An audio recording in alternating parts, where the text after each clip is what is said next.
What we normalize in our childhood can be the very thing that destroys our adulthood. The sad thing is, we do not normalize forever playing, keeping that inner child goofy and silly with toys. Frankly, the only toys we get as adults are sex ones or card games or that little fidget one for anxiety. But even those can be attacked with a cross and pitchfork. As an adult, something about being older signifies being stale and serious, which might mean why so many adults like myself kept one thing that was normal from our childhood: fighting. Growing up, I never realized until older that yelling was not a common daily practice, especially for things like dishes, grocery placements, or just life in general. If anything, my mother celebrated that laughter, and we laughed all the time, like every day. Yet what was developing was a yo yo of feelings that my father would springboard via his vicious behaviors and vernacular. My mother was harshly strict, and my father an abominable loser, but between the sadness of feeling confined were some of the most hilarious moments anyone could find. Perhaps the saying is true: oppression really does make you funny. Thus, it was this concept that the laughs would outweigh the tears, as I was always trained to believe, that I carried with me in my return to Puerto Rico. It was my grandmother's 90th. I had not seen her in a few years, and I entered with a very cloud nine mentality. I would go in, she would cry to re meet her favorite grandchild, and then we would spend the next few weeks laughing, watching novelas, and eating way more than we should, not because she was a good cook, but because her bad cooking was an excuse to eat out. In my family, it was known that if my grandmother's life depended on her cooking, the poor woman would be buried the next day. Out of an entire family that could cook the best Puerto Rican cuisine you will ever taste, for some reason my grandmother's caldo de pollo truly was a chicken leg floating in water. Yet, what in my head would be the equivalent to me running into an applauding crowd on a late night show to promote my hit album became more like the Joker confronting Murray. The question was, who was Murray, as he would say. By day one, she had exploded about me changing her channels, and after that, my jar of iced coffee was somehow becoming the Italian water fountain splashing all over her fridge. After was a claim that I had moved her hoarding box of empty butter containers, and soon I had apparently worn her bata de dormir and never returned it. Every day things were added for her to be angry at me, and my mother would either add to the list or let it keep growing.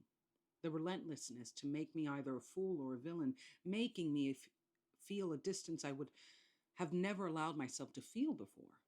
Before, if anything, I would crawl to cover what emotional mileage they put between us, but now I felt driven away by a withdrawal that this time I wanted to embrace. I told you about visiting my mom, replied Anna. Her trip to Honduras had become an absolute emotional wreckage that would make the Titanic feel like an iceberg was just an ice cube. I don't know why we do that. We are consistently gaslighting ourselves to believe home is where the heart is. But every time I go back, I swear my heart is the thing I lose. I had secretly called her for comfort in what felt like a shutdown. The people I loved did not love me in a way I liked or encouraged me to love myself. Everything I did was wrong or an affront to them, and I thought years of supposedly missing each other would make the few weeks of having each other feel full. Yet they were sad and chaotic. But the feeling that made me most feel down was that it was familiar. Every time I fly home, I think I grab a crack pipe, I light it up, and just absolutely enter high because there's no way I thought that the very place that took my mind is where I should go to retrieve it.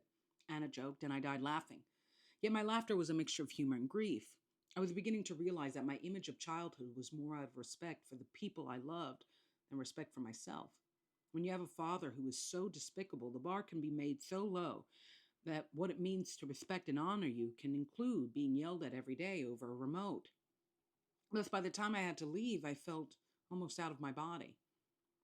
The morning was filled with reading my grandmother's bills, her yelling at my mom not to leave her money because she wasn't a mooch, and declaring that she cared about me despite my poor behavior, but not being able to say I love you in her goodbye. Then my mother, feeling a sort of why not energy, joined in to bring up friends that I had been messaging, of which launched them into a do not trust anyone over your family dialogues, which included funny voices and quips on I had deluded myself into believing anyone could love me more than them. Seeing my mother join the brigade against me hurt me for this reason. I was not deluded anyone will love me more, but I was hopeful that they would love me better. And that hope was being born from a real desire to love myself. I'd spent my entire life hating myself for others, that somehow loving myself was activating them.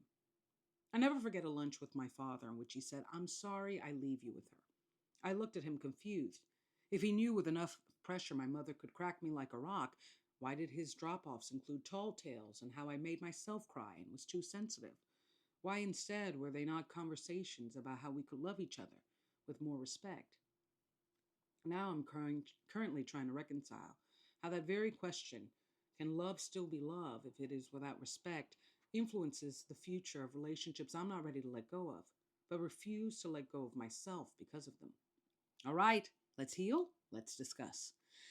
So, yeah, I went back to Puerto Rico and I saw my family, and, you know, they have a way of infantilizing me.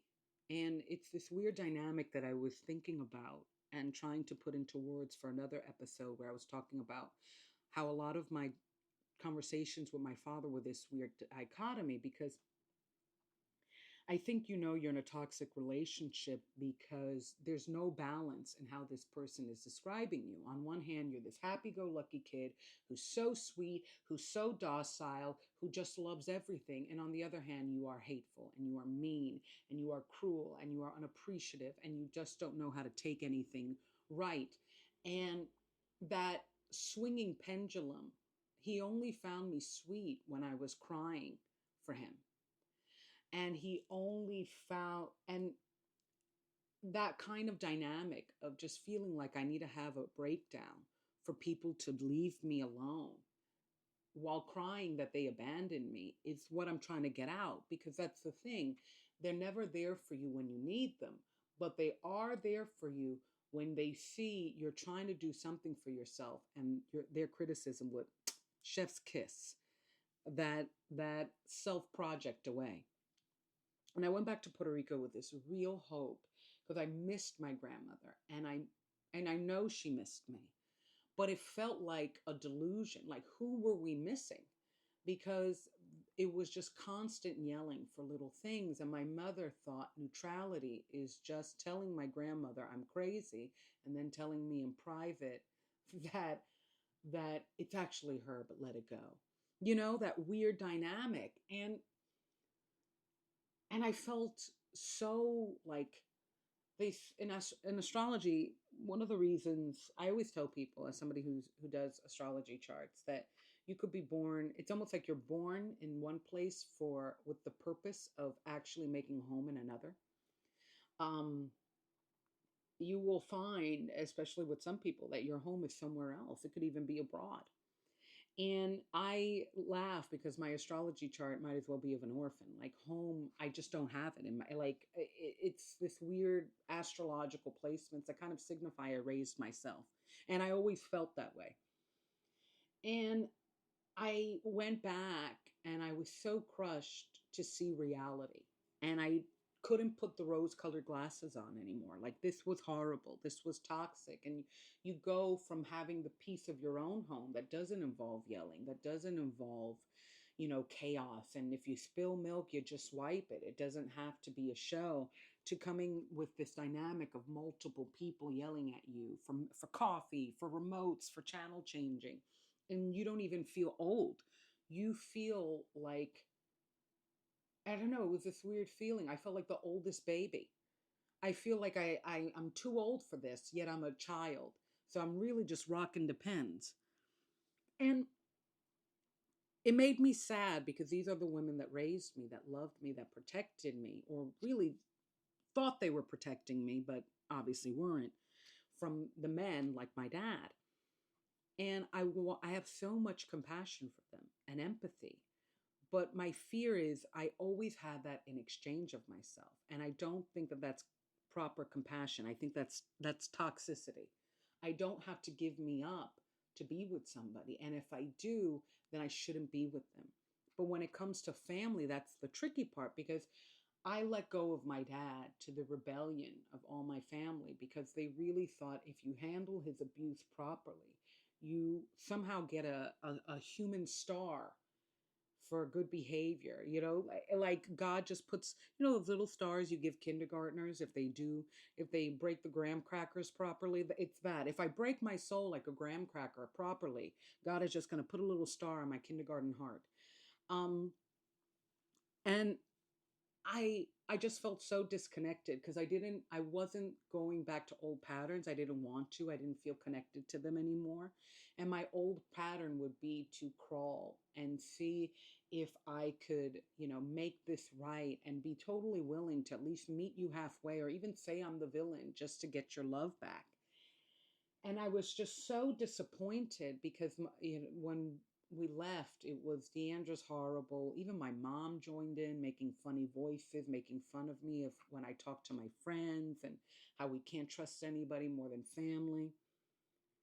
And I just felt so low because I I'm at a point in my life where I want to rebuild it. And I want to rebuild it into the stardom that I know I am. I am a singer. I am an actress. I am a writer. I'm wonderful. And I never felt like my family encouraged that. If anything, they discouraged it. And my father totally destroyed it. And it was weird to see that perhaps these two women were participants, not simply not knowing how to protect me from him, but not necessarily knowing how to protect me from themselves.